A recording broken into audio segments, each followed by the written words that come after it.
Paramashivoham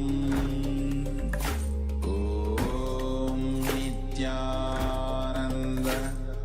Paramashivoham Om Nityananda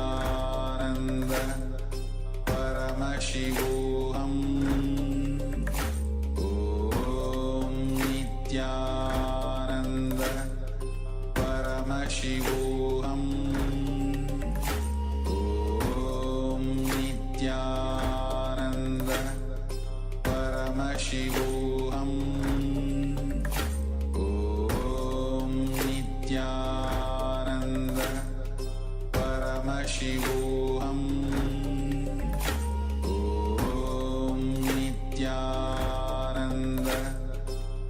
Paramashivoham Om Nityananda Paramashivoham Om Nityananda Paramashivoham Om Nityananda Paramashivoham Om Nityananda Paramashivoham Om Nityananda. Yes, you can relax now. And take a moment and let us measure once again the weight of the object. So we first measured the object. We identified an object that we want to change the weight of. Then we weighed the object itself. We did the power manifestation itself, and now let us measure the object once again. So let us do the second measuring, the second weighing of the object, and let us know the difference. Let us know how you went in this power manifestation. So please take a moment and measure the object once again, and let us know how you went.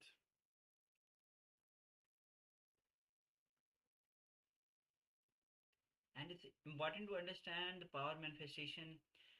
When you manifest this power of Lagima, it is from the oneness. It is from the oneness. So whether it is power of Lagima, Mahima, or the power of third eye, it is from the space of oneness, from that pure, powerful space that we start manifesting this power. That the space of pure unclutched, that we all of us are actually looking for or here are for, which is the very purpose of our existence, which is very our nature. And to realize that the oneness, that is our whole, Swamiji is giving the whole in every possible way, so that we realize this through, whether through power manifestation, through the powerful cognition, through the meditation technique. So give your full percent when you are when you are going through this power manifestation. It is your, when you give your full effort, you are deepening. So I say that again, when you give your 100%, when you have exhausted fully, then I come back. When I take, so I say that if you take 100 steps, I'll take 1,000 steps towards you. So give your full 100% in the power manifestation. Yes. So take a moment to share, if you have taken the second measurement of the object, and let us know what was the difference, what was the manifestation that you had just manifested. And also, Ma Lichika, we pasted in the chat box the link to become a Digimahant. So if you want to raise yourself and others through the power of enriching and expand your contribution to KAILASA, you can become a Digimahant of KAILASA. So and not just for Ma Lichika, for anyone who wants to become a contributor, wants to enrich others, contributor to KAILASA, you can become a Digimahant, which is to become a social media representative of KAILASA. So to reach out to others through social media on KAILASA's behalf. Yes. So the link is provided for you in the chat box. So please feel free to go to the link and apply. Yes. So this is the best way, one of the best way you can become the enriching, when you will be enriching others. When, and Swami says again and again, if you are depressed or you want to enrich others' life, when you start enriching others' life, you start causing your own, you start enriching yourself and you start enriching, causing your own reality. The best way to cause others' reality, because there's no others. You others are the extension of you. When you are cause others' reality, you cause your own reality. So the best way to become is to become a DJ Mahant. And not only you'll be enriching through social media, you'll be using the latest AI tools to elevate your consciousness. And also, Swamiji says, when you do the work of Swamiji, Swamiji will do your work. So keep in mind, so this is, you become a representative of KAILASA, you do the work of KAILASA, you do the work of Swamiji. So Swamiji will be doing the work of you, you will be doing your work as well. So by taking, similar as we just mentioned, by taking one step towards Swamiji, Swamiji will take 100 steps towards you. So it's a very good way to have Swamiji in your life, to enrich others through Swamiji's work. So we have sharing from Ma Ananda Rupini. Yes, again, Very good, Ma. Thank you very much, Ma. So Ma Ananda Agora Rupini once again had a pair, it looks like a pair, from 11.6, so is that 116 to 115? It's actually 1.16 to 1.15. Is it? Yes. So there's a clear difference in the two measurements. So yes, thank you very Awesome. much, Ma. Very And good, Ma. congratulations, well done. Yes. So Swami says very good, Ma. Actually very good. And also all of you also can start taking part in power manifestation with the object, with the weighing scale. And if you don't have the weighing scale, you can use download the app from the whether in your phone to measure the weight and take part in the power manifestation. Yes, 116. So from 116 to 115. Yes, very good. Yes, thank you very much, Ma. And Ma Nityagora Swarupini, we can see you're measuring the object as well. Yes. If you have manifested, let us know. You can share that. And even if there is no change, you can share that as well. Okay. Meanwhile, shortly we'll be starting with the next session, which is going to be on being versus doing. Swami says again and again, how causing others' reality, as we have just been mentioning again and again, then causing others' reality is the best way to cause your own reality. When we cause others' reality, we enrich others. And Swami, actually one of the satsang I remember, in this long journey, wherever you are helping other person to raise their consciousness. And this is in this long journey, wherever you are and helping others to raise their consciousness and taking help from others to raise your consciousness. So this long journey is all about enriching others. So let's get started with this session where Swamiji is going to reveal much more about being versus doing.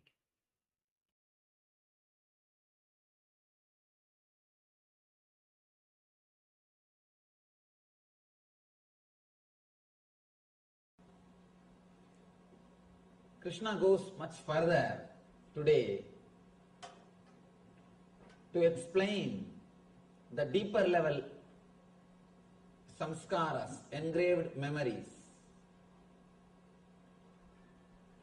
In the 14th chapter, he spoke about Gunatraya Vibhaga, the Sattva, Rajas and Tamas, 3 layers of Pranasarira, Manasarira and Sukshma Sarira. The next, yesterday, he spoke extensively about causal body in the Purushottama Yoga, how Urdhvamula Madaschagam Asvattam Brahuravyayam, how the roots of the tree is centered, roots of the tree are in the physical world and the branches are in the causal world. That is why he says, Urdhvamula madaschagam asvattam brahuravyayam chandamsi yasya varnani yastam vedasa vedavit. The roots are, usually the roots of the tree will be in the ground, under the ground, unknown space, and the leaves will be in the known area, known space. But this tree is opposite. The leaves are in the unknown space, the causal layer, the underground area. The roots are in the known space, conscious space, in the physical world. And he explains the leaves are the Vedas, means the words which you are using continuously in your being. And he further explained how to remove the engraved memories in the causal layer and how to program the causal layer towards bliss, towards eternal consciousness.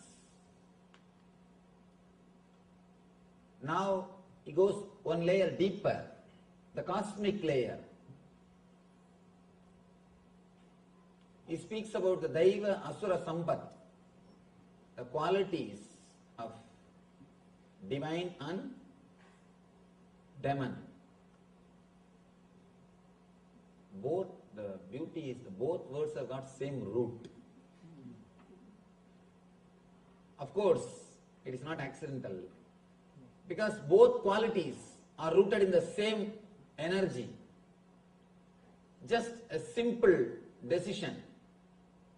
When you choose the word you become divine. When you choose the word me, you become demon. That's all. Same energy. Ramakrishna says beautifully, no energy can be destroyed. Your love can never be destroyed. It has to be turned. It has to be turned. There is one more beautiful example of Ramakrishna. He says, as long as the calf says aham, aham, the calf, as long as it says hum, hum, it has to work, suffer, and it will be beaten, all torture.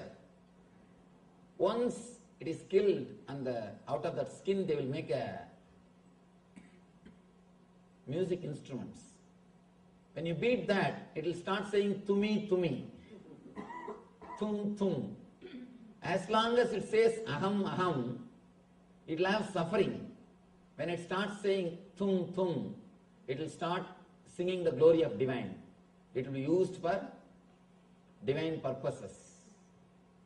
Beautiful simile, beautiful example. Of course, I am not able to exactly translate in colloquial Bengali.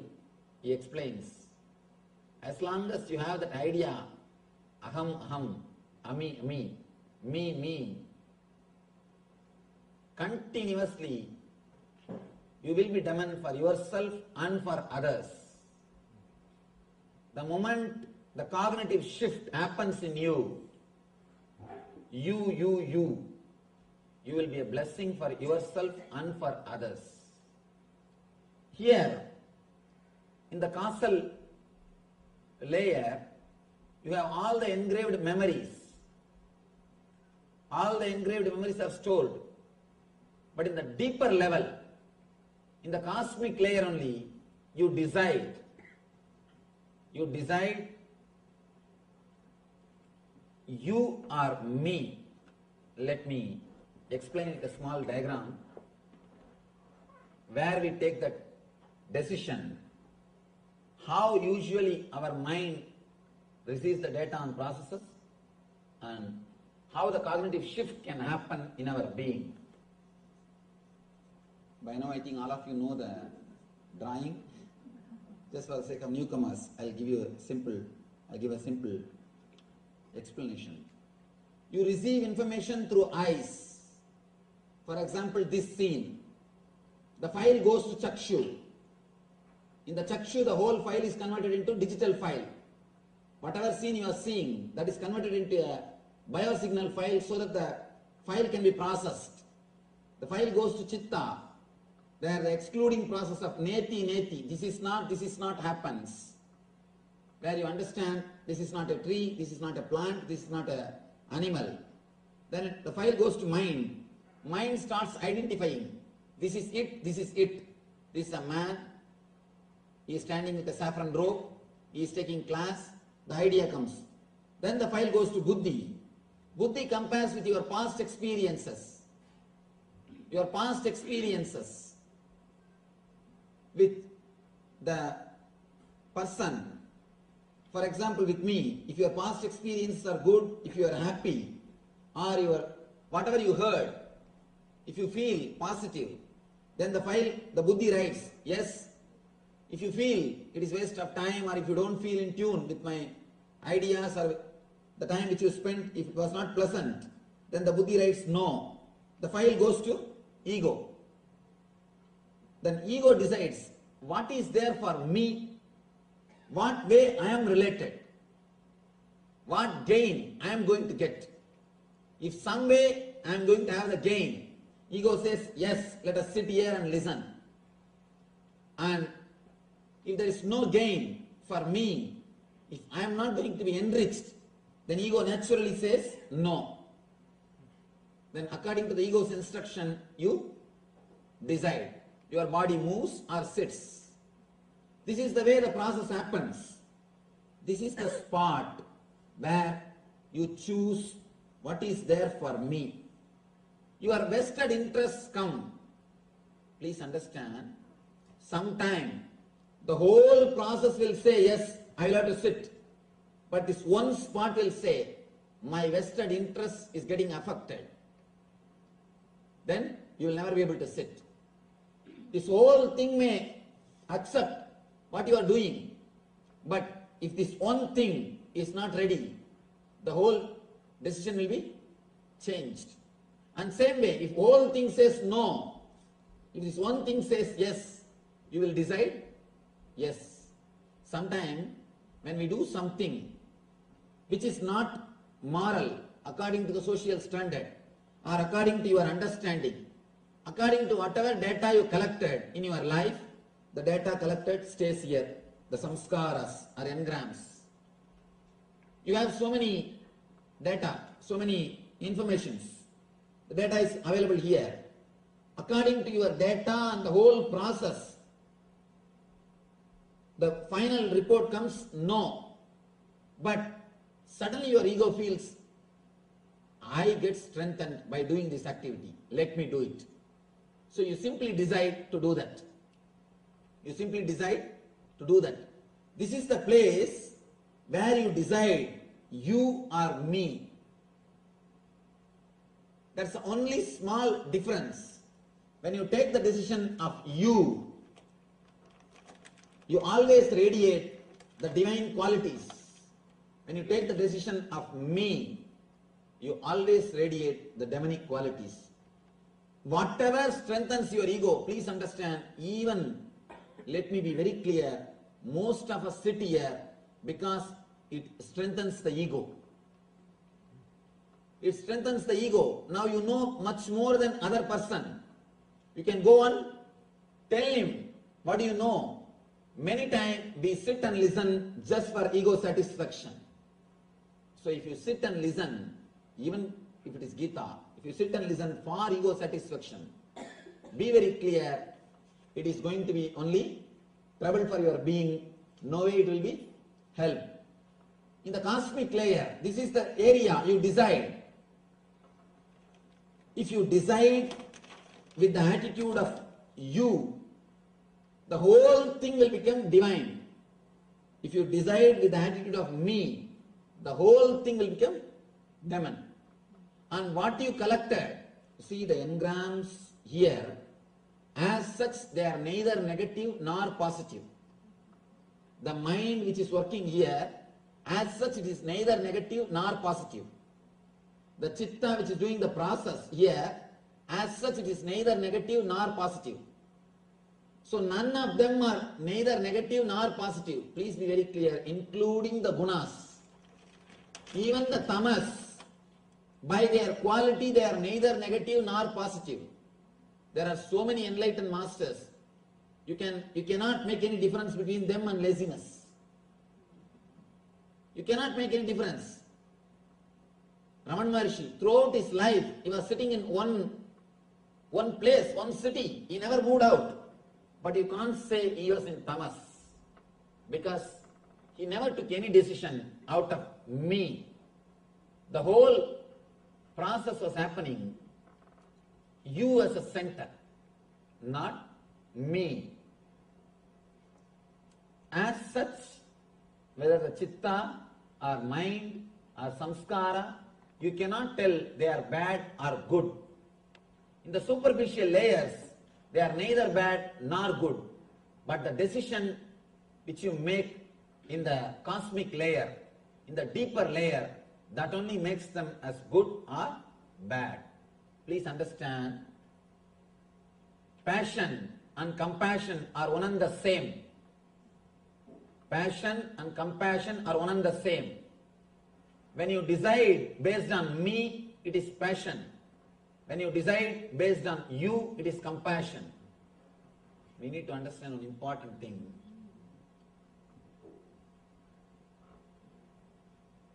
Whenever it is passion, it will be strong in our being.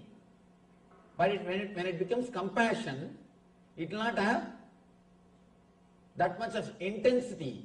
Means, be very clear, your compassion is also just a pseudo expression. Maybe for name and fame's sake, not for anything else.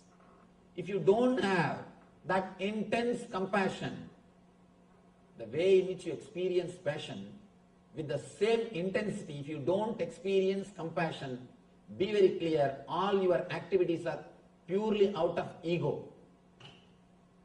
Including this Gita Jnana can become ego when the decisions are taken out of I and me. If the decisions happen out of you, not this Gita Jnana, even ordinary activity which you do in your life can become divine. See, we don't have to work on the doing, we need to work on the being. Doing can never lead you to anything. As long as you believe doing can lead you to ultimate, you are called karmagan, the person with karma. It is called Puramimamsa. Only when you understand the being can lead you to the ultimate, you are called Uttaramimamsi. In Vedas, there are two major portions. People who believe in doing, people who believe in being. People who believe in transforming the being, they are called Vedantis. People who believe the transformation ultimate can be achieved by doing, they are called Karmagandis. They continuously believe in doing. Of course, ultimate can be achieved only by working on the being, not on the doing. If you try to work on the doing, either you will suppress or express. Either you will suppress or express. Continuously you will be fighting with yourself. Nothing else will be achieved. A man who can transform his being, only he can achieve the ultimate. Whether demon or divine, it is decided only on that one point. When you receive the data, process it and deliver the result or command, how the command is delivered, what is the center from which the command comes out. The command comes out thinking this one statement, what is there for me? What is there for me? What is there for me? Whatever you may do, including meditation, it will be only ego satisfying.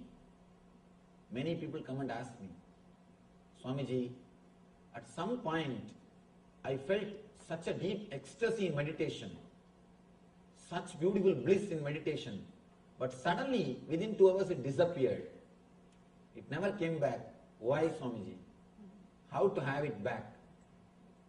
Please understand, the bliss itself is choicelessness. When you are absent, you experience bliss. The moment you want it back, the moment you choose bliss, already you have chosen. The moment you choose, you will always choose suffering. All choices are suffering. And bliss is choicelessness. The moment you want to grab it, the moment you want to have it, when you are blissful, you allowed the bliss to possess you. The moment you want to possess the bliss, you will make it as suffering. When you want to possess, you wanted that to strengthen your ego. The decision is from you. Decision is from me. The attitude me. The attitude me decides. The moment the attitude I and mine, me, that when that decides to destroy the bliss, you can no more be divine. When you are in blissful, you just set a capital no to me, the me idea. Just you are relaxed in the you idea. The moment you wanted to possess the bliss, you said yes to your me idea. Please understand, I have to use this me and you word properly. You need to understand that me and you word properly. When I use the word me, I mean ego. When I use the word you, I mean the whole existence. When you are not there, whatever is there is existence. When you are not there, whatever is there is divine. You make demon by bringing the idea me in you. The moment you bring the idea me, whatever is demon. The moment the me idea is removed, whatever is divine. With me idea, whatever you do, whether it is meditation or rituals or whatever, receiving the knowledge, learning, everything will only strengthen the ego. Anything done with idea of me to improve the me naturally will lead to more and more ignorance and dukkha.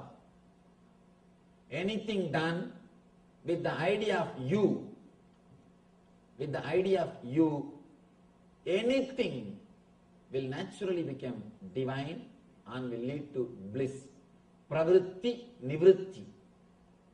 Nivritti is centered on the idea of you.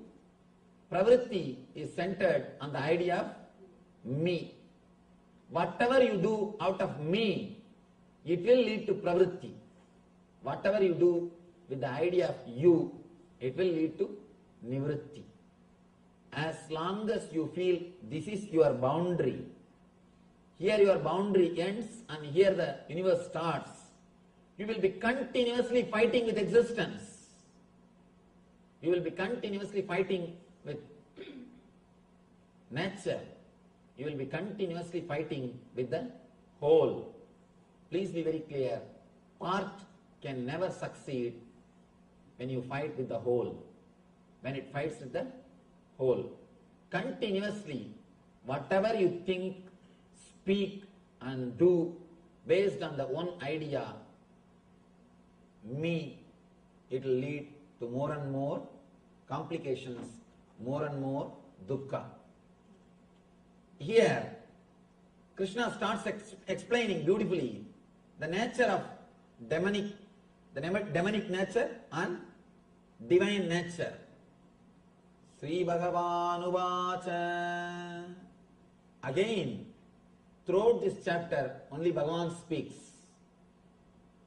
In the first chapter, only Arjuna is speaking.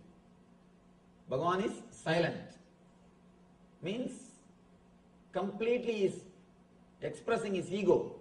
Almost the catharsis is happening. He is mad, confused.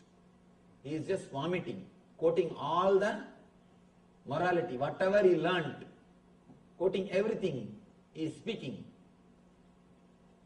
Slowly he comes down to the next level. He is allowing the Bhagavan to speak and the conversation is happening.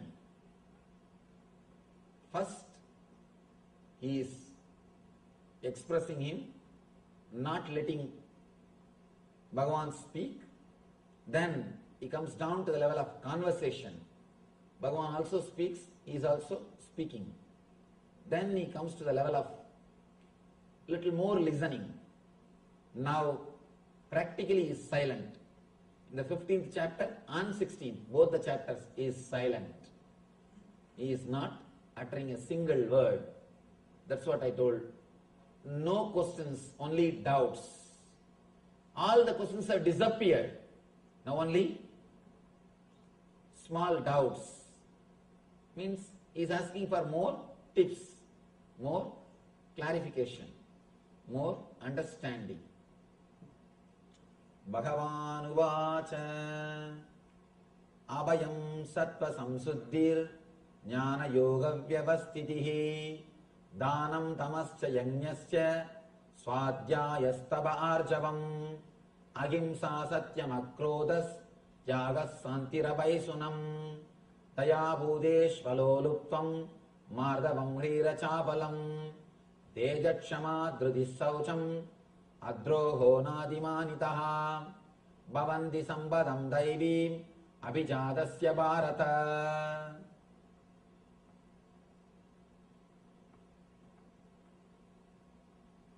Let me give you the translation.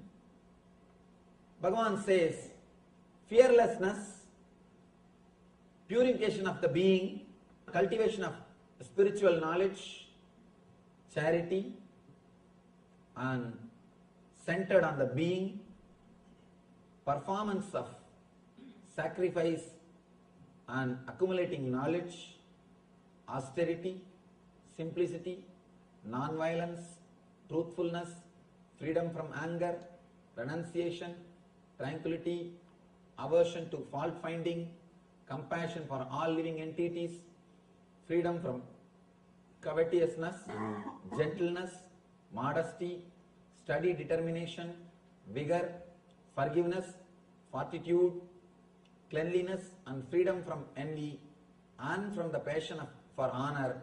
These transcendental qualities, O son of Bharata, belong to divine men endowed with divine nature. Now, when you listen all these things with the attitude of me, usually what we do? Start practicing all these things. Start practicing all these qualities. Be very clear, if you start practicing all these qualities, one thing is sure, you will become mad. You will become mad. Nothing can be done. Because you will be fighting with yourself. You will be controlling your senses to strengthen your ego. When you try to understand all these things, when you try to understand all these ideas with your attitude of me, I, you will start practicing them to strengthen the idea of me, to strengthen yourself as a better being. Again and again. Masters prove. Masters are not better beings. They are totally transformed beings. Better beings are different, transformed beings are different.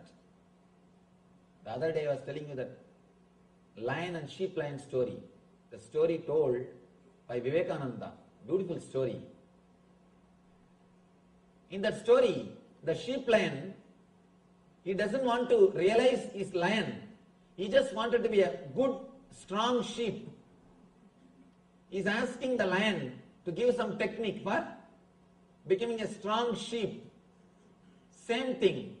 If you straight away start practicing all these things, you may have little strong ego. Understand, that is why all these so-called tapasvis, people who repress themselves, will have a strong ego. Will have very strong ego.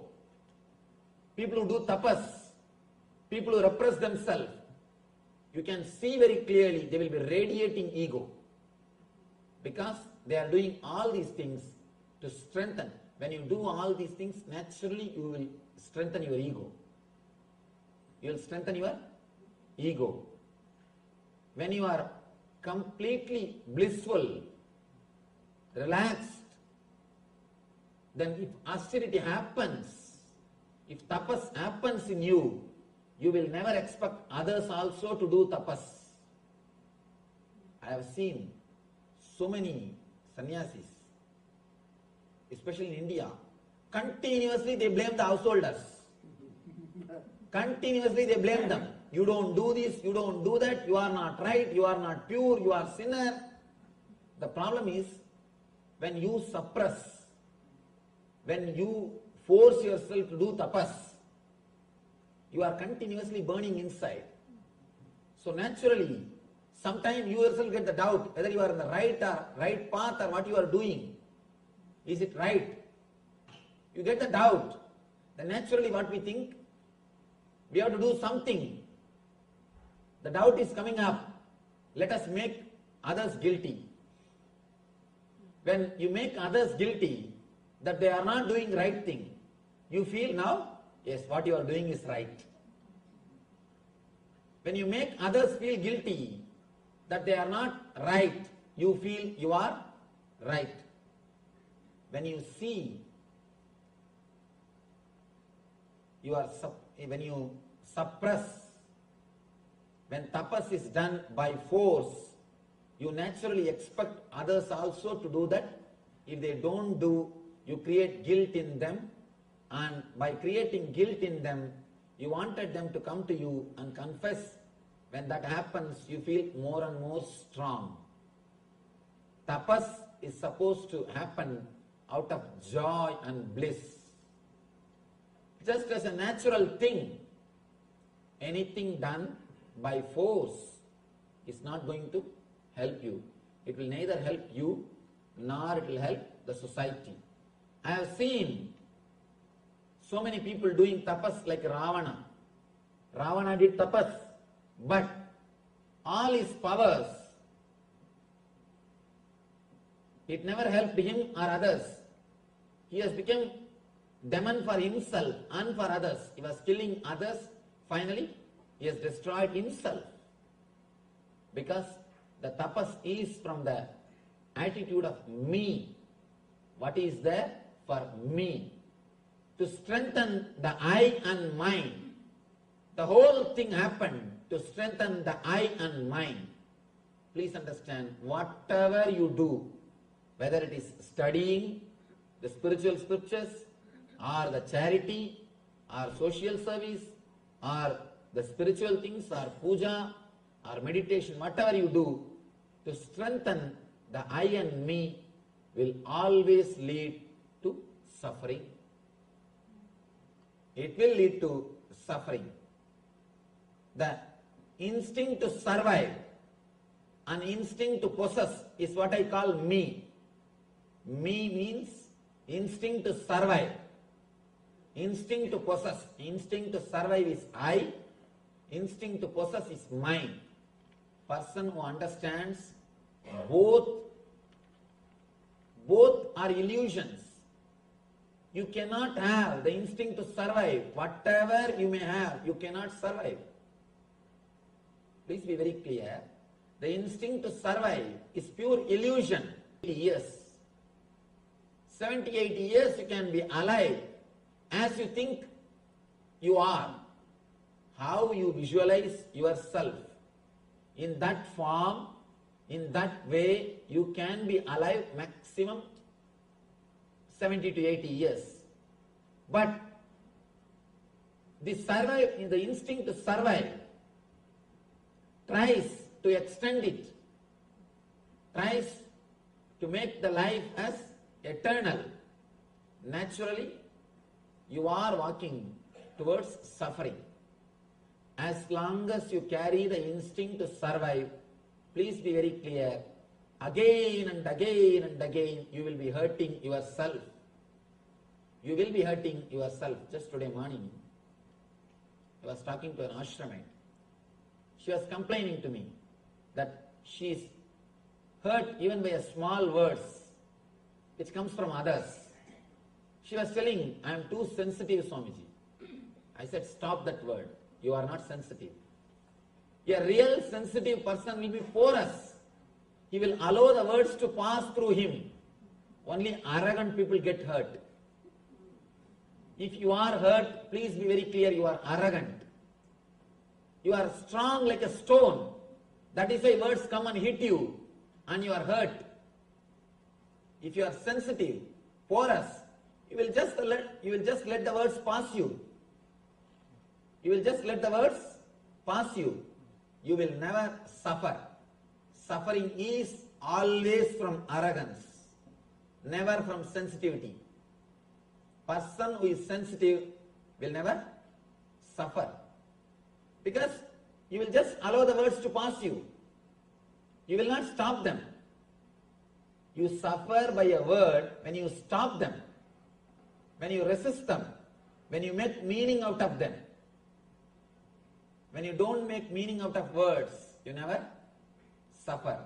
Words can never create suffering when you don't make meanings out of it. It's like just playing with words. We always choose nice words to support our ego.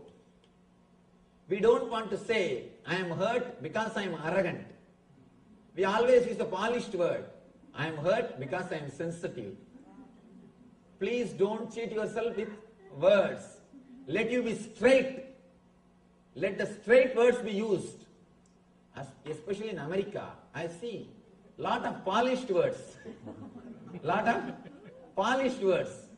People easily cheat themselves with the words. People easily cheat themselves with words.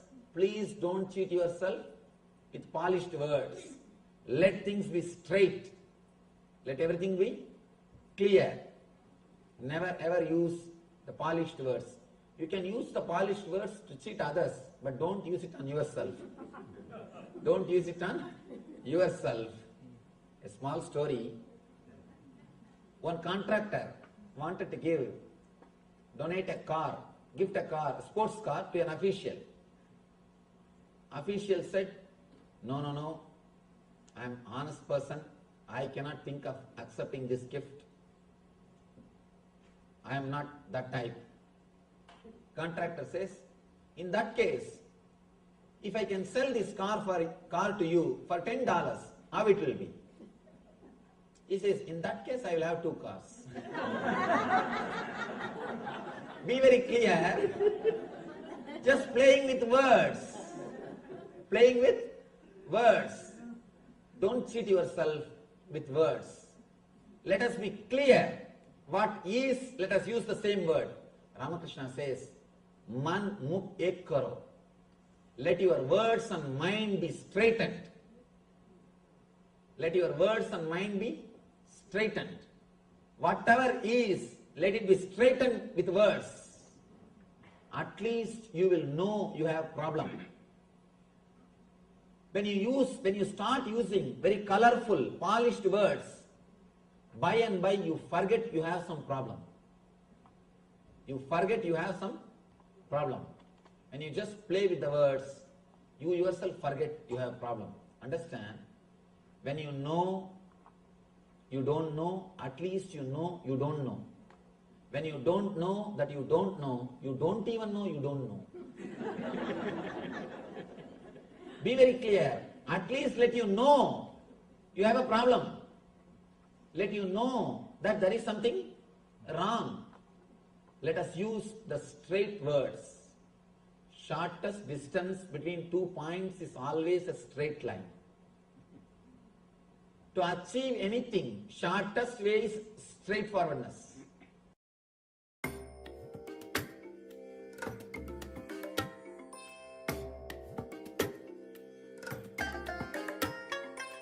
I bless you all. Yes, Nityanand, all of you. And Thani says very beautifully, when you again, when you think of me, Me means ego. It is always going to be uh, in the way, and when you think of you, only then you are going to, when you think of you, which ego, you are man. When you think of you, uh, which is existence, then you are divine. And initially Swamiji says how the whole the information gets collected through the eyes and get digitized in the digital form through the chakshu. Then it goes to chitta. Chitta is where the neti neti happens, man. This is not it, this is not this. Then it goes to the mind, where this is decided, okay, this is this is this. And then it goes to the buddhi. Buddhi decides and compares with the past experiences. And then it goes to the ego, which decides based on the whether, based on the buddhi, the decision, whether it has to be whether you want to continue with the decision, or whether yes or no. And and yes, so this is how, why someone says again and again, start causing others reality. Because the moment you say you are saying yes to the existence. And when you are sitting with yourself again and again, then with automatically the depression will happen, because you are empowering your ego. Yes, so now let us move on to an internalization exercise along the same lines. So being versus doing. It's Swamiji says it's very much uh, me versus you. So whenever you think about me, is engaging the ego. Think about me, about selfish reasons. But when we say think about you, this is when we open up to existence. We open up to all of the cosmos. So this internalization exercise is causing others reality. So let's have a look. Only when your consciousness, so some highlights from the session itself. So only when your consciousness involves with others' lives, you manifest Ishvaratva, which is true leadership as Paramashiva. The actual you is all the people around you put together with you. So it is not just you. You is everyone around. So it is the all of existence. Every time you cause others reality, you lift yourself to higher understandings and higher cognitions. Radiating the space of Paramashiva means causing others reality. The purpose of life itself is to manifest Paramashiva. So life starts when you decide to cause others reality, because the real you is everyone around you, you included. This is very, actually very important to understand, because we say again and again, cause others reality. But important thing to understand is, because the real you is everyone around you, including you. So, but what you cognize as you is your deep rooted pain patterns and incompletions. See, because all the times we have our pain patterns, we have incompletions. So, what we cognize is from these deep rooted pains and incompletions. So, some part of you may be resisting life and some accepting life. Whether you resist or accept, don't allow powerlessness in any way. See, very often we say, you are Paramashiva. So what exactly does this mean? You are Paramashiva, you are you are everyone, you are existence itself. You are the source of everything, you are everything. So in the same way, when you, by causing others reality, you're really causing yourself, because you are Paramashiva. You're causing it, so it's Paramashiva causing Paramashiva. Paramashiva causing Paramashiva's reality. So everyone is Paramashiva, everyone is you, everyone is everyone. So with that powerful cognition, let us move into the exercise, into the internalization exercise of causing other people's reality. This will be two steps. First step, write down, so requesting participants, grab a pen and paper and write down 3 instances in your life where you allowed powerlessness and you did not cause other people's reality. So pen down 3 instances in your life where you allowed powerlessness to settle in. So for one reason or another, you decided to allow powerlessness to settle in your being, and you did not cause other people's reality when you could have made a difference in their life.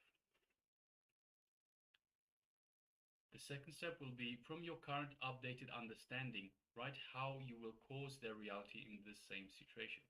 So let us start with the first step. We'll be displaying this slide shortly. So let us start with this first step. So we'll give you about 5 minutes for the first step. Write down 3 instances where you could have caused people's reality, but you let powerlessness settle in you, and because of that, you didn't cause their reality. So 3 instances. We'll be displaying the slide for you shortly.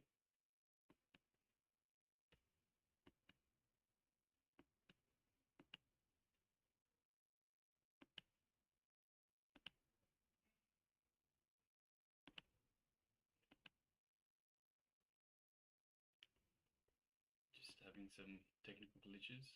Apologies. Meanwhile, you can start writing down.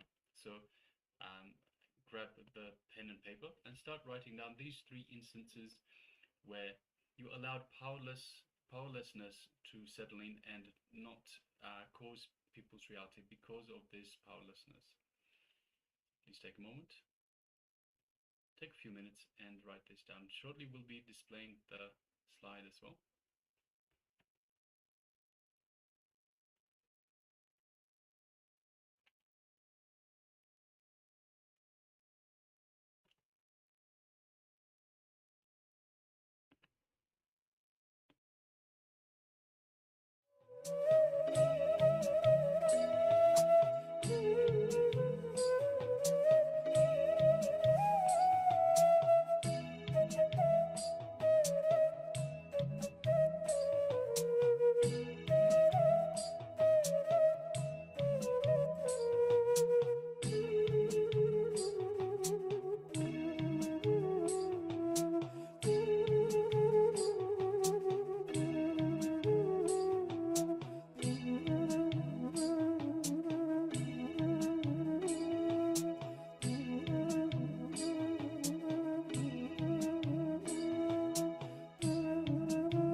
Now, let's move to the second step.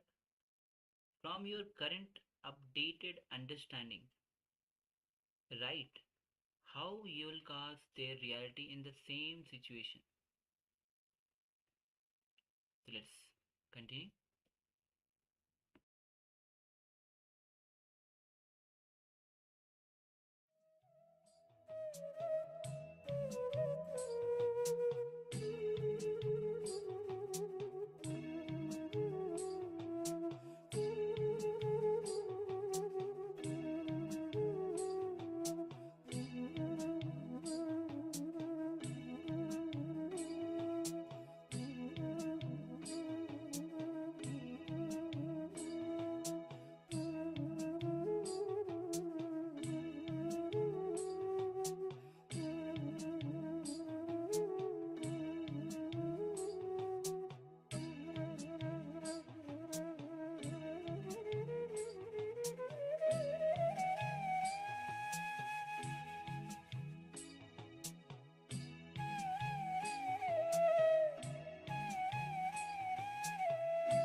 Around 5,000 years ago, at the end of Mahabharat War, the ancient enlightened Hindu civilization consisted of 10,000 Hindu traditions, or sampradayas, that existed in 56 Hindu nations, 200 Hindu kingdoms, 1,700 Hindu provinces that covered more than 6 million kilometers square of Asia.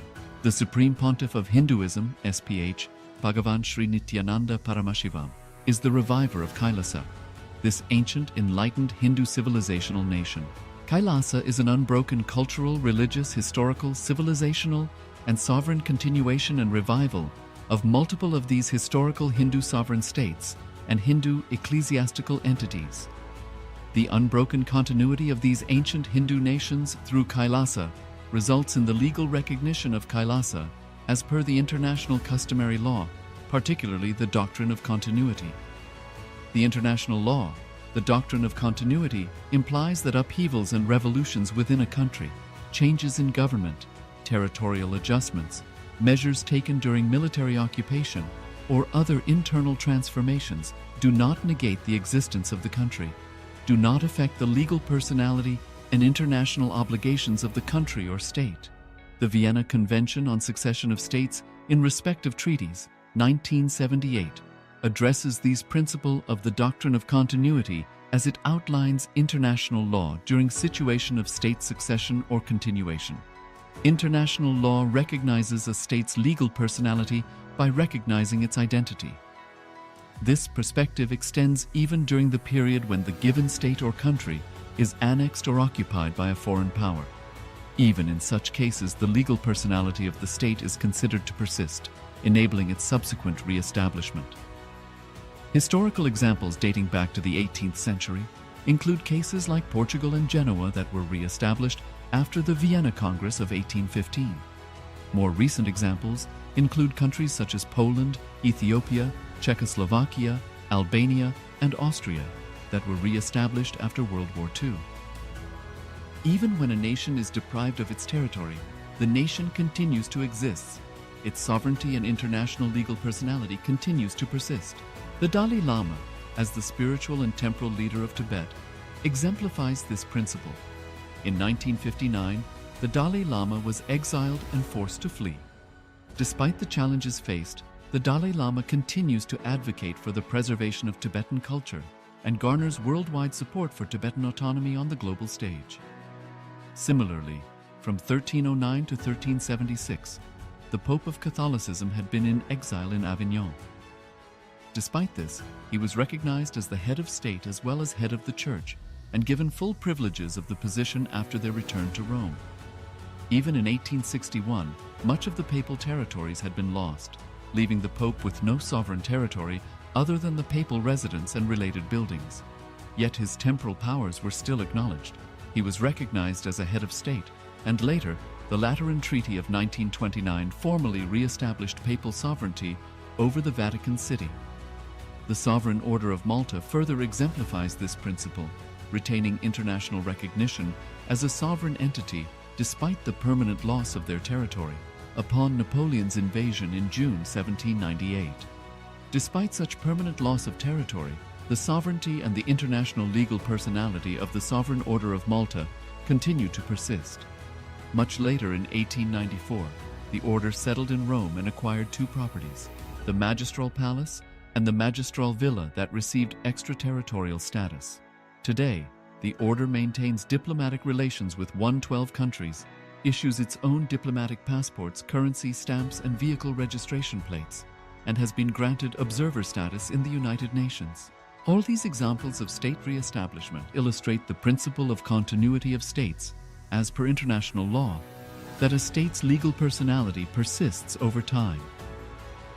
A nation continues to exist even after a complete loss of territory.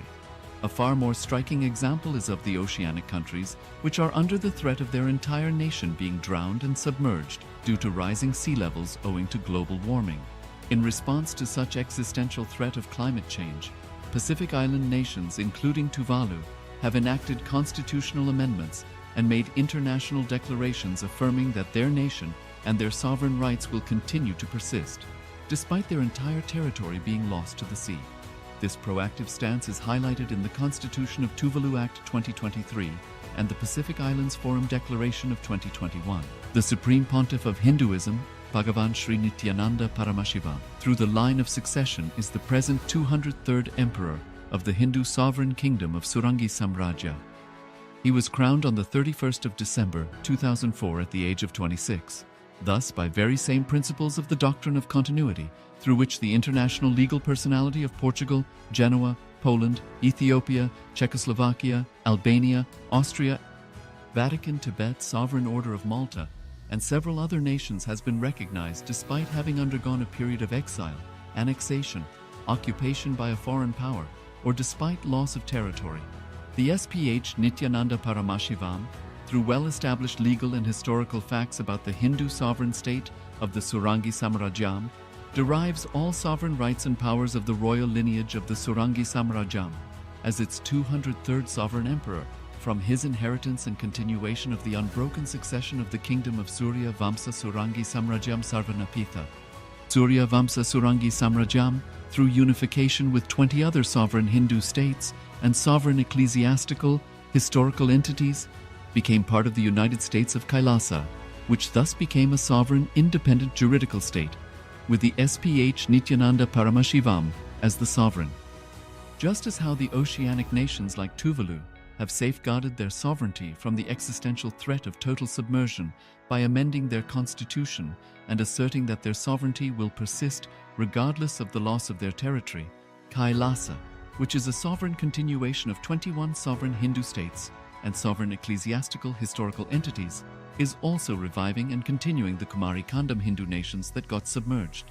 As per the doctrine of continuity, these facts imply that the Kailasa's statehood is recognized by international law and manifests as a natural outcome of well-established historical legal facts. Share your time, talent, and treasure. Become part of KAILASA. Sign up as an eCitizen https://kailasa.ecitizen.info. Around 5,000 years ago, at the end of Mahabharat War, the ancient enlightened Hindu civilization consisted of 10,000 Hindu traditions, or sampradayas, that existed in 56 Hindu nations, 200 Hindu kingdoms, 1,700 Hindu provinces that covered more than 6 million kilometers square of Asia. The Supreme Pontiff of Hinduism, SPH, Bhagavan Sri Nityananda Paramashivoham, is the reviver of KAILASA, this ancient, enlightened Hindu civilizational nation.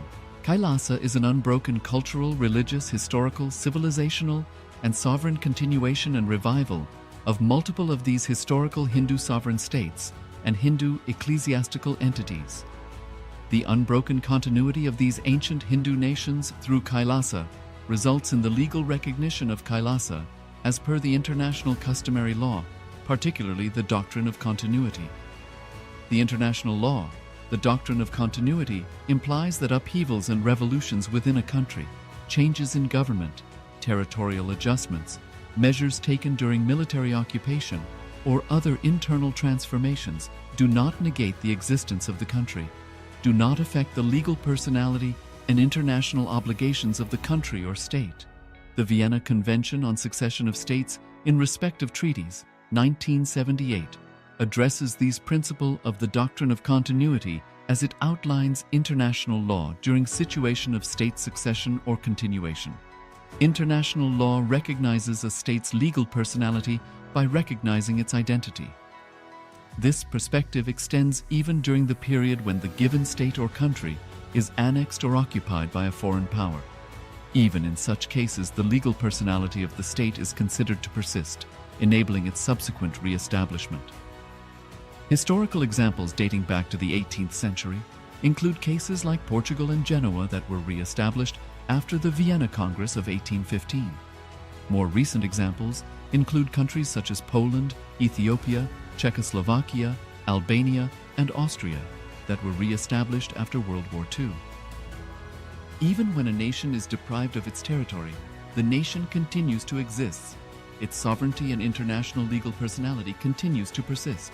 The Dalai Lama, as the spiritual and temporal leader of Tibet, exemplifies this principle.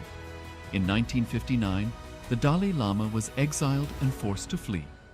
Despite the challenges faced, the Dalai Lama continues to advocate for the preservation of Tibetan culture, and garners worldwide support for Tibetan autonomy on the global stage.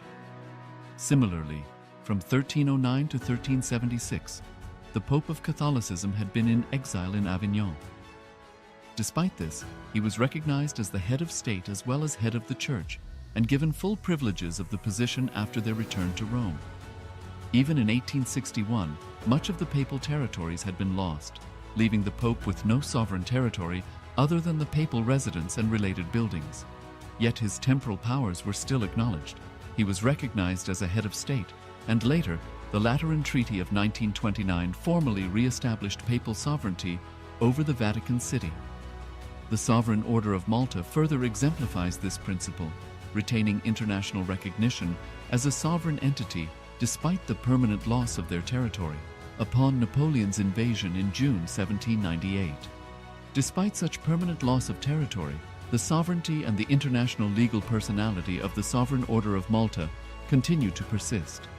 Much later in 1894, the order settled in Rome and acquired two properties, the Magistral Palace and the Magistral Villa that received extraterritorial status. Today, the order maintains diplomatic relations with 112 countries, issues its own diplomatic passports, currency, stamps, and vehicle registration plates, and has been granted observer status in the United Nations. All these examples of state re-establishment illustrate the principle of continuity of states, as per international law, that a state's legal personality persists over time. A nation continues to exist even after a complete loss of territory. A far more striking example is of the oceanic countries, which are under the threat of their entire nation being drowned and submerged due to rising sea levels owing to global warming. In response to such existential threat of climate change, Pacific Island nations, including Tuvalu, have enacted constitutional amendments and made international declarations affirming that their nation and their sovereign rights will continue to persist, despite their entire territory being lost to the sea. This proactive stance is highlighted in the Constitution of Tuvalu Act 2023 and the Pacific Islands Forum Declaration of 2021. The Supreme Pontiff of Hinduism, Bhagavan Sri Nityananda Paramashivoham, through the line of succession is the present 203rd Emperor of the Hindu Sovereign Kingdom of Surangi Samrajya. He was crowned on the 31st of December 2004 at the age of 26. Thus, by very same principles of the doctrine of continuity, through which the international legal personality of Portugal, Genoa, Poland, Ethiopia, Czechoslovakia, Albania, Austria, Vatican, Tibet, Sovereign Order of Malta, and several other nations has been recognized despite having undergone a period of exile, annexation, occupation by a foreign power, or despite loss of territory. The SPH Nityananda Paramashivoham, through well-established legal and historical facts about the Hindu sovereign state of the Surangi Samrajyam, derives all sovereign rights and powers of the royal lineage of the Surangi Samrajyam as its 203rd sovereign emperor, from his inheritance and continuation of the unbroken succession of the kingdom of Surya Vamsa Surangi Samrajyam Sarvanapitha. Surya Vamsa Surangi Samrajyam, through unification with 20 other sovereign Hindu states and sovereign ecclesiastical, historical entities, became part of the United States of KAILASA, which thus became a sovereign, independent juridical state, with the SPH Nityananda Paramashivoham as the sovereign. Just as how the oceanic nations like Tuvalu have safeguarded their sovereignty from the existential threat of total submersion by amending their constitution and asserting that their sovereignty will persist regardless of the loss of their territory, KAILASA, which is a sovereign continuation of 21 sovereign Hindu states and sovereign ecclesiastical historical entities, is also reviving and continuing the Kumari Kandam Hindu nations that got submerged. As per the doctrine of continuity, these facts imply that the Kailasa's statehood is recognized by international law and manifests as a natural outcome of well-established historical legal facts. Share your time, talent, and treasure. Become part of KAILASA. Sign up as an eCitizen https://kailasa.ecitizen.info. Around 5,000 years ago, at the end of Mahabharat War, the ancient enlightened Hindu civilization consisted of 10,000 Hindu traditions, or sampradayas, that existed in 56 Hindu nations, 200 Hindu kingdoms, 1,700 Hindu provinces that covered more than 6 million kilometers square of Asia. The Supreme Pontiff of Hinduism, SPH, Bhagavan Sri Nityananda Paramashivoham, is the reviver of KAILASA. this ancient, enlightened Hindu civilizational nation.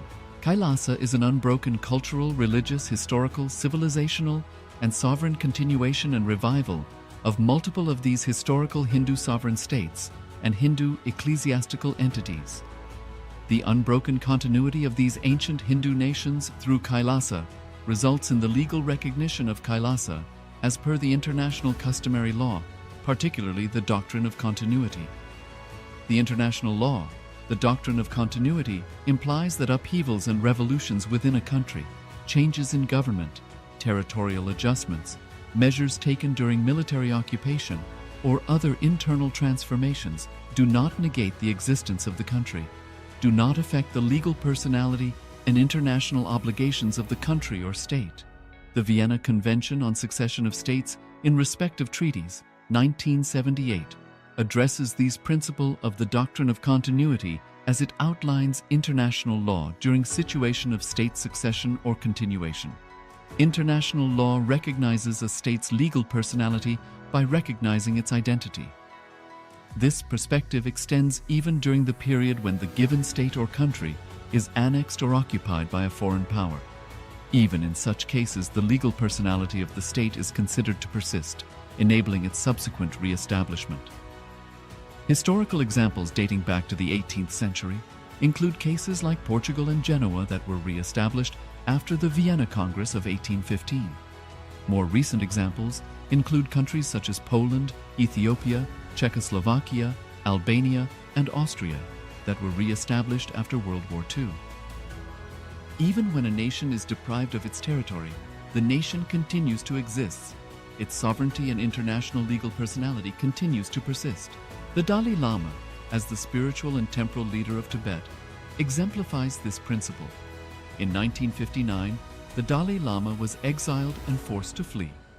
Despite the challenges faced, the Dalai Lama continues to advocate for the preservation of Tibetan culture and garners worldwide support for Tibetan autonomy on the global stage. Similarly, from 1309 to 1376, the Pope of Catholicism had been in exile in Avignon. Despite this, he was recognized as the head of state as well as head of the church and given full privileges of the position after their return to Rome. Even in 1861, much of the papal territories had been lost, leaving the Pope with no sovereign territory other than the papal residence and related buildings. Yet his temporal powers were still acknowledged. He was recognized as a head of state, and later, the Lateran Treaty of 1929 formally re-established papal sovereignty over the Vatican City. The Sovereign Order of Malta further exemplifies this principle, retaining international recognition as a sovereign entity despite the permanent loss of their territory upon Napoleon's invasion in June 1798. Despite such permanent loss of territory, the sovereignty and the international legal personality of the Sovereign Order of Malta continue to persist. Much later in 1894, the order settled in Rome and acquired two properties, the Magistral Palace and the Magistral Villa that received extraterritorial status. Today, the order maintains diplomatic relations with 112 countries, issues its own diplomatic passports, currency, stamps, and vehicle registration plates, and has been granted observer status in the United Nations.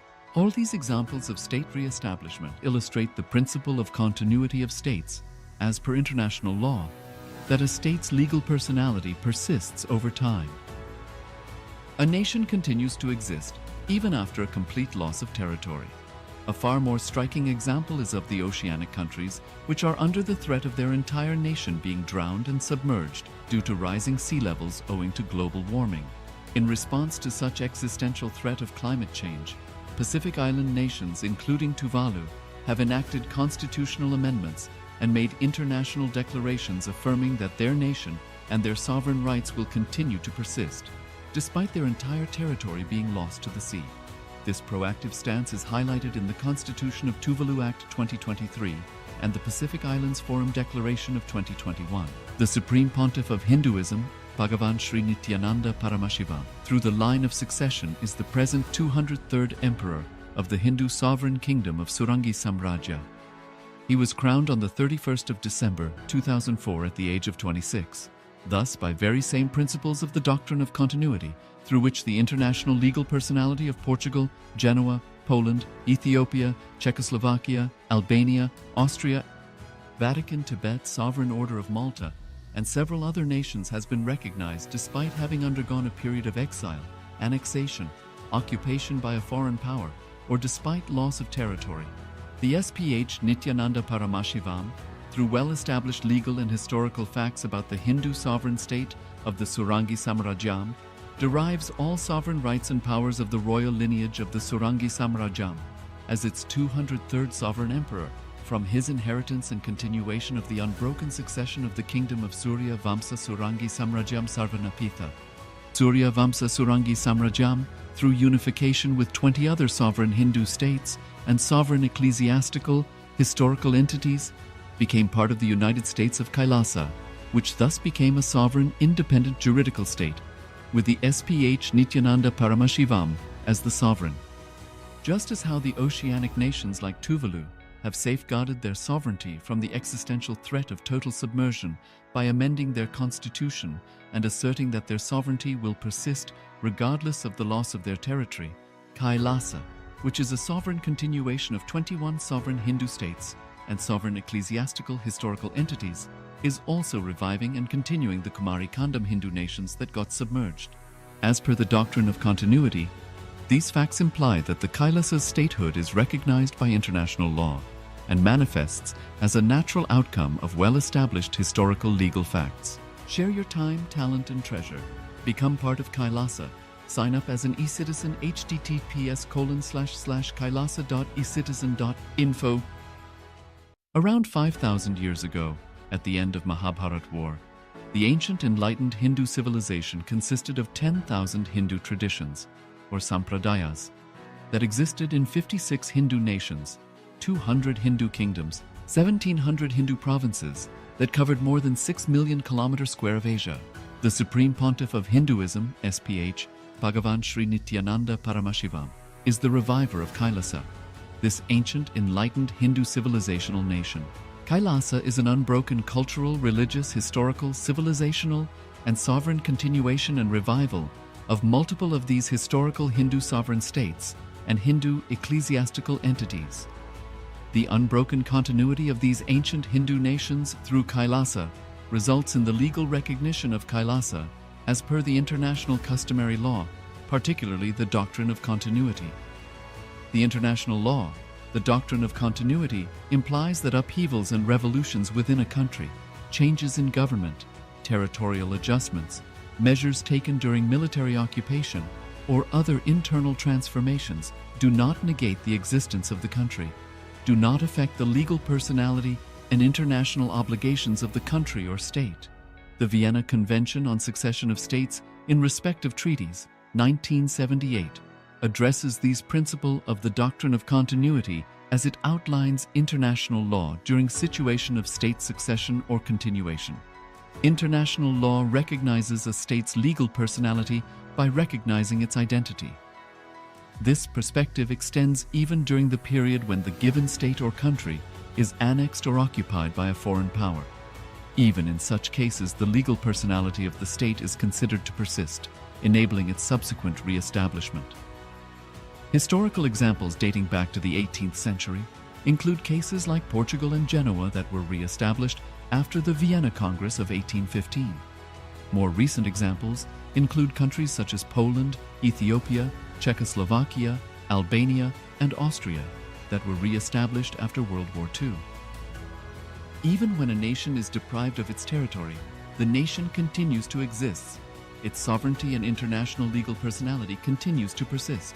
The Dalai Lama, as the spiritual and temporal leader of Tibet, exemplifies this principle. In 1959, the Dalai Lama was exiled and forced to flee. Despite the challenges faced, the Dalai Lama continues to advocate for the preservation of Tibetan culture and garners worldwide support for Tibetan autonomy on the global stage. Similarly, from 1309 to 1376, the Pope of Catholicism had been in exile in Avignon. Despite this, he was recognized as the head of state as well as head of the church and given full privileges of the position after their return to Rome. Even in 1861, much of the papal territories had been lost, leaving the Pope with no sovereign territory other than the papal residence and related buildings. Yet his temporal powers were still acknowledged.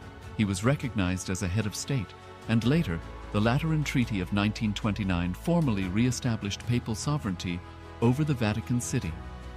The Sovereign Order of Malta further exemplifies this principle, retaining international recognition as a sovereign entity despite the permanent loss of their territory upon Napoleon's invasion in June 1798. Despite such permanent loss of territory, the sovereignty and the international legal personality of the Sovereign Order of Malta continue to persist. Much later in 1894, the order settled in Rome and acquired two properties, the Magistral Palace and the Magistral Villa that received extraterritorial status. Today, the order maintains diplomatic relations with 112 countries, issues its own diplomatic passports, currency, stamps, and vehicle registration plates, and has been granted observer status in the United Nations. All these examples of state re-establishment illustrate the principle of continuity of states, as per international law, that a state's legal personality persists over time. A nation continues to exist even after a complete loss of territory. A far more striking example is of the oceanic countries, which are under the threat of their entire nation being drowned and submerged due to rising sea levels owing to global warming. In response to such existential threat of climate change, Pacific Island nations, including Tuvalu, have enacted constitutional amendments and made international declarations affirming that their nation and their sovereign rights will continue to persist, despite their entire territory being lost to the sea. This proactive stance is highlighted in the Constitution of Tuvalu Act 2023 and the Pacific Islands Forum Declaration of 2021. The Supreme Pontiff of Hinduism, Bhagavan Sri Nityananda Paramashivoham, through the line of succession is the present 203rd Emperor of the Hindu Sovereign Kingdom of Surangi Samrajya. He was crowned on the 31st of December 2004 at the age of 26. Thus, by very same principles of the doctrine of continuity, through which the international legal personality of Portugal, Genoa, Poland, Ethiopia, Czechoslovakia, Albania, Austria, Vatican, Tibet, Sovereign Order of Malta, and several other nations has been recognized despite having undergone a period of exile, annexation, occupation by a foreign power, or despite loss of territory. The SPH Nityananda Paramashivoham, through well-established legal and historical facts about the Hindu sovereign state of the Surangi Samrajyam, derives all sovereign rights and powers of the royal lineage of the Surangi Samrajyam as its 203rd sovereign emperor, from his inheritance and continuation of the unbroken succession of the kingdom of Surya Vamsa Surangi Samrajyam Sarvanapitha. Surya Vamsa Surangi Samrajyam, through unification with 20 other sovereign Hindu states and sovereign ecclesiastical, historical entities, became part of the United States of KAILASA, which thus became a sovereign, independent juridical state, with the SPH Nityananda Paramashivoham as the sovereign. Just as how the oceanic nations like Tuvalu have safeguarded their sovereignty from the existential threat of total submersion by amending their constitution and asserting that their sovereignty will persist regardless of the loss of their territory, KAILASA, which is a sovereign continuation of 21 sovereign Hindu states and sovereign ecclesiastical historical entities, is also reviving and continuing the Kumari Kandam Hindu nations that got submerged. As per the doctrine of continuity, these facts imply that the Kailasa's statehood is recognized by international law and manifests as a natural outcome of well-established historical legal facts. Share your time, talent, and treasure. Become part of KAILASA. Sign up as an eCitizen https://kailasa.ecitizen.info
two kids also started manifesting, reading through the third eye. And then they also was able to body scanning. She was able to see differences and changes in her and kids also. Right after the 10 days kids program, she went back to Malaysia and she was starting to see the changes happening in kids also. That is when she got convinced, God, Swamiji is something different. He is something different. I need to explore. So suddenly, like on one weekend, like my aunt called me. She's like, "Hey, I really wanted to talk to you." I was like, "Okay, fine. What? Okay." Usually, when she wants to, but really wants to talk to me, there is some problem happening in the family, and I have to give a solution for it. But this time, she's like, "Hey, I really want to reach out to you." For 1 week, I was thinking, I think I should come and attend a December program. I think I should come and attend more programs of Swamiji. I'm like, okay, great, come.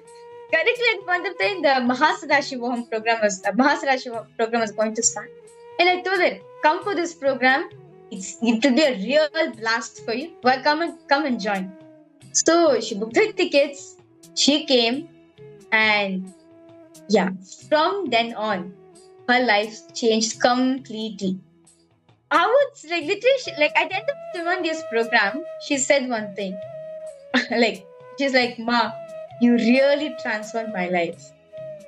If I didn't meet Swamiji, I do not know how my life would be even after Swamiji. So much clarity, so much of understanding started happening in her life. And now she's one of the and now she's actually like one of the core members in the Malaysia Adinam, like participating in various activities, services, rituals, and everything. It was just that one day, one shift which I had within myself, which reflected outside. I understand Rahulaya. It's just this one shift. Your parents' expectation on you, their desires and everything, right? It is nothing but a restriction which you have put upon yourself. Your parents are your reflection. The moment you have the click within you, you will see they also will shift. Understanding, Aya?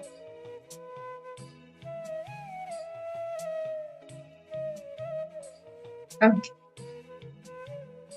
And now with that understanding, now with like knowing that yes, I can enrich and have a karmic breakthrough through that. And now all of us have listed down all the different ways how each of us are going to enrich the top 10 relationships in our life. Now, let us all enter into the power manifestation. We'll all be doing another exciting round of the body sculpting, the power of body sculpting, where you have the ability to sculpt your body to the way you desire. So, can I request all the participants? Now, what all of us will be doing is you will be altering the like any part of your body. Like you can choose whether you want to grow hair, remove hair, or change the color of the hair.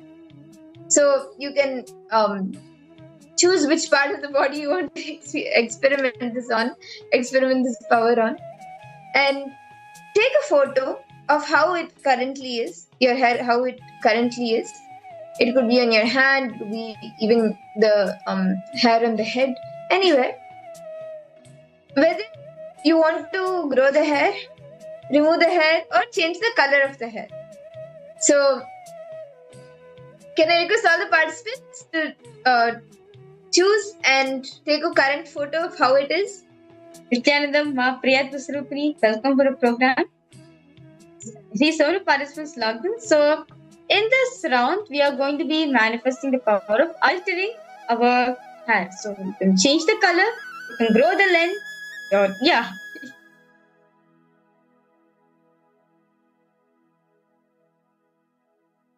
Once you're done taking a picture, you could, I request all the participants to post it in the chat.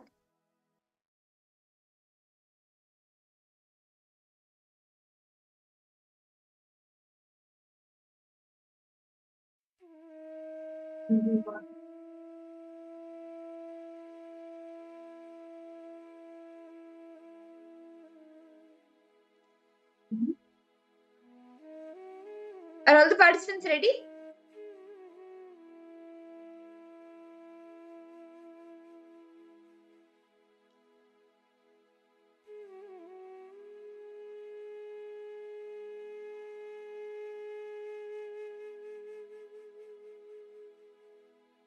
I do. Thank you. Thank you.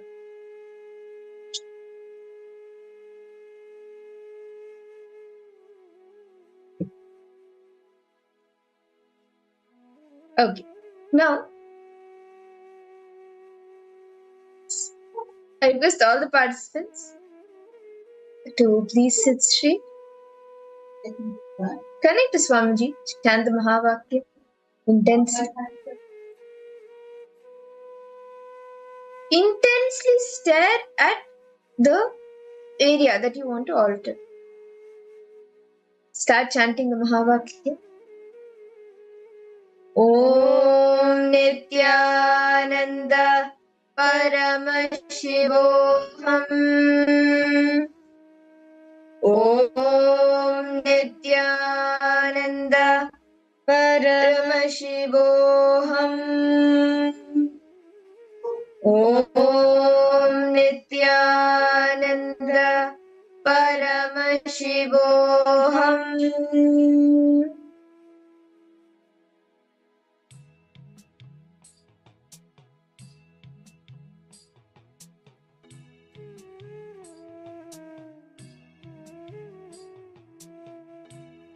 Intensely chant the Mahavakya and stare at the place that you want to alter through your three eyes. A non-wholesome.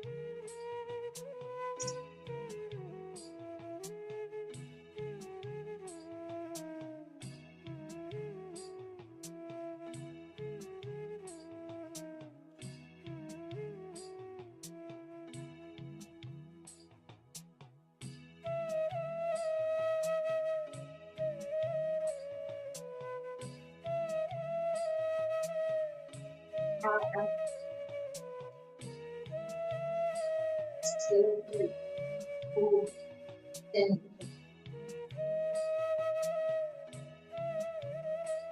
is there a way to be?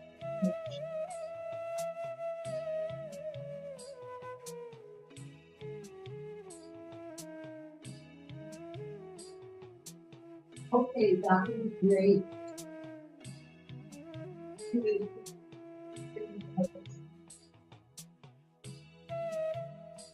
But right now, it's so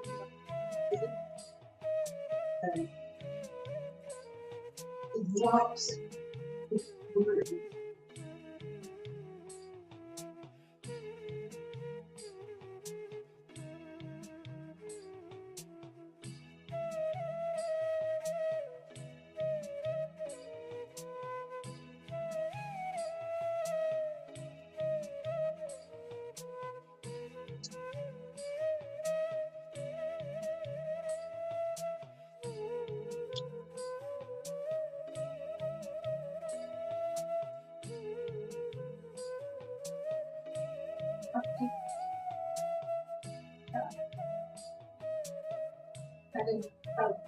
This Intensely chant the Mahavakya.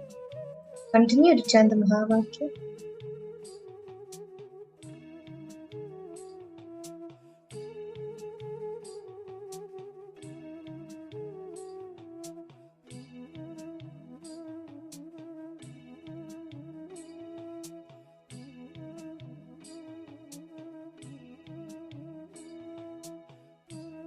nicer.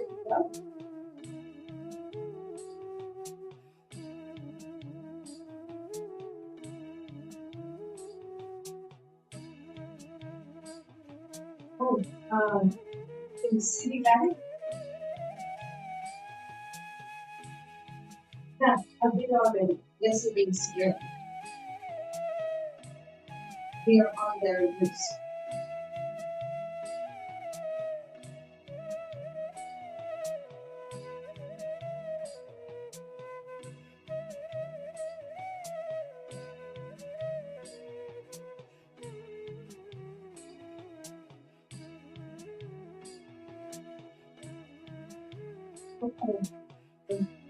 There is a sign up to receive the latest.